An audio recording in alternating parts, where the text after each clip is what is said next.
저는 대법원장은 전원합의체 재판장으로서 그 어떤 자질보다 재판을 잘해야 된다고 봅니다. 즉 사실과 거짓을 가려내는 뛰어난 지적 능력이 있어야 되고 일반 국민과의 소통 능력, 공감 능력이 뛰어나야 된다고 봅니다. 최근 악성 민원의 소송에 시달리던 학교 선생님들이 잇따라 스스로 생을 마감하는 슬픈 일이 벌어지고 있습니다.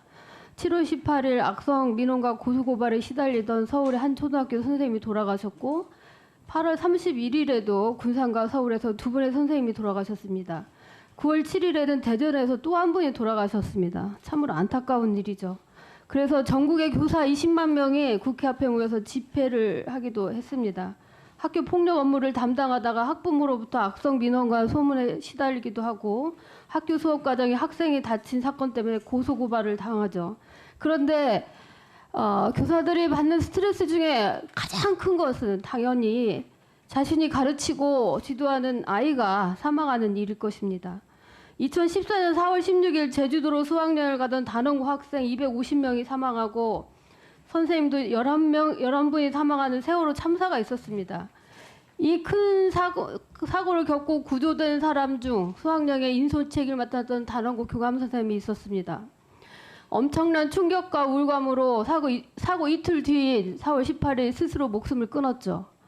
교감 선생님은 탈출 당시에 목숨을 걸고 학생들의 탈출을 도왔으나 구조 이후에 자신만 살아남았다는 죄책감, 자책감에 시달려서 결국 스스로 생명을 포기했습니다. 이 때문에 숨진 교감 선생님의 유족들이 순직으로 인정해달라는 행정소송을 냈습니다. 후보자께서 그 사건에 항소심을 맡으셨죠? 예, 그렇습니다. 그런데 순직으로 인정하지 않겠다는 판결을 내렸습니다. 후보자님, 지금도 그때와 생각이 같습니까? 그 당시 뭐 기록에서 저희 합의재판부 3인이 저희들 나름대로 정의에 합당한 결론을 내린다고 내린 것입니다. 정의예요? 예. 정의에 합당하다고요? 순직 공무원으로 인정 안 하신 것이 정의에 합당하다고 보십니까? 저희들은 그 당시 그 인과관계에 대한 입증이 부족하다고 판단한 것 같습니다. 아까 저는 이 세월호 사건으로 인해 지도하던 그 아이들을 잃고 절망하고 괴로워서 그 스스로 생을 마감했던 교장 선생님의 순직을 인정을 했어야만 했다고 봅니다. 우리 후보자님이 타인의 고통에 대해서 민감성이 낮다고 봅니다. 이해력이 부족하다고 봅니다.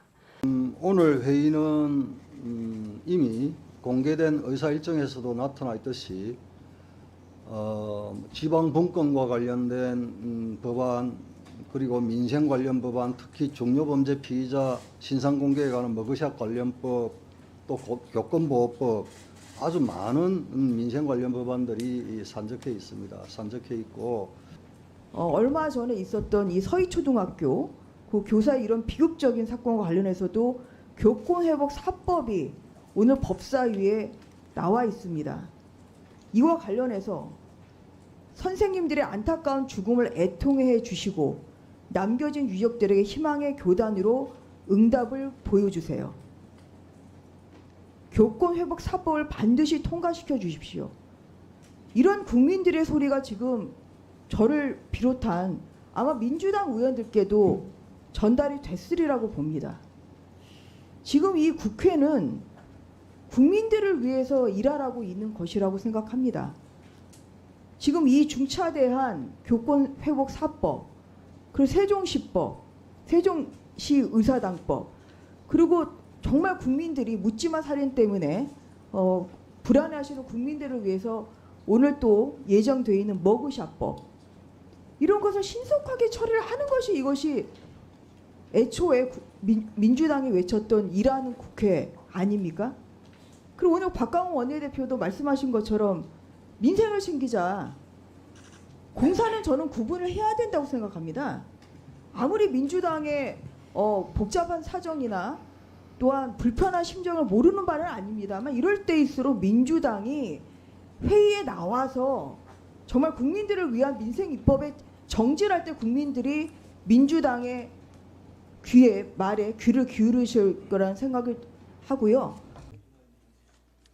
예, 법사위 간사인 정점식 의원입니다. 민주당이 국회 일정 중단 하루 만에 상임위 복귀를 결정했습니다. 명분 없는 일정 중단을 멈추고 민생화 현장으로 돌아온 것에 대해서 다행스럽게 생각합니다. 그러나 본회 일정을 코앞에 두고 어제 보여주었던 민주당 법사위원들의 행태는 다시는 국회에서 되풀이되어서는 안 될 행동이었습니다. 어제 법사위는 이재명 대표의 병원 이송, 동료 의원의 의원직 상실 등 지극히 사적인 사유들로 인해 중요범죄 피의자 신상공개법, 교권보호사법, 아동학대 처벌특례법, 실손보험 청구 전산화를 위한 보험업법, 국회 세종의사당 설치 규칙안 등 수많은 민생 법안이 볼모로 잡혔고 일정에 대한 여야 합의는 철저히 무시되었습니다. 게다가 다른 상임위에서는 정상적으로 법안이 상정되어 처리되었음에도 왜 법사위 회의가 진행되지 못하는지 제대로 된 설명조차 들을 수 없었으며 아동학대 처벌특례법 등 정쟁의 여지가 없는 미상정 고유 법안의 상정도 민주당의 반대로 가로막혀 처리되지 못하였습니다.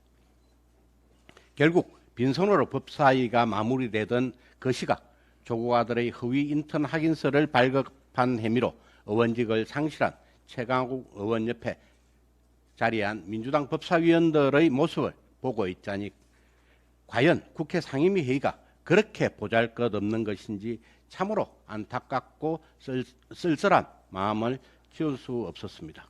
국회의원은 개인적 사정에 앞서 국민들께 약속드린 일들을 처리하고 해결해야 할 소명과 책무가 있습니다. 민주당 의원들께서 반드시 이 점을 명심하고 다시는 사적인 일들로 상임위가 미뤄지는 일들이 없기를 바라며 하루속히 법사위 일정 협의에 동참해 주실 것을 촉구하는 바입니다. 이상입니다.